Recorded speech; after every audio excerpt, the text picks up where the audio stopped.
Jackie Glaser. I'm an operations manager with the state of Minnesota, our Department of Natural Resources Enforcement Division.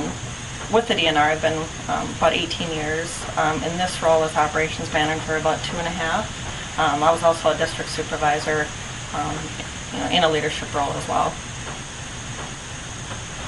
So my personal biggest adaptive challenge is basically trying to get stakeholder groups and other groups so that we're not normally involved with.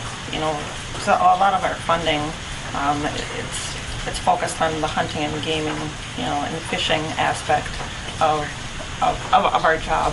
Whereas with the changing times, with the changing generations, we now need to focus on that non-hunting population, the non-fishing population. Of course, we want to keep it, as well, but we also need to recruit other folks, such as the hikers, the bird watchers.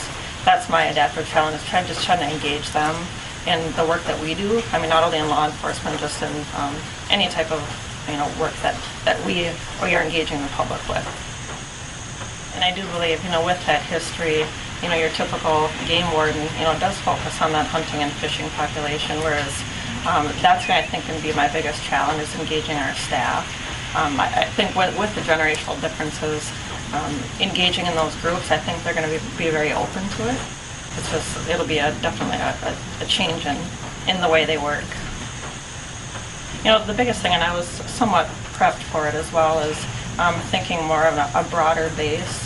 Just realizing, as most of us would talk about, sitting on the balcony, looking at everything from a bigger lens, and just like staying focused. If we have something, such as an adaptive challenge that we need to, focus our time, is just making sure we, gather the facts, gather everything that we need in order to go forward with that purpose.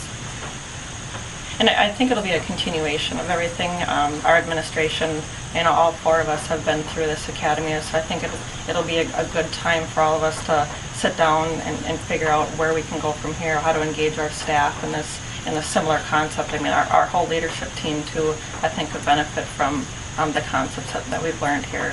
To have the 4 of us with that knowledge, I think, is going to help us tremendously.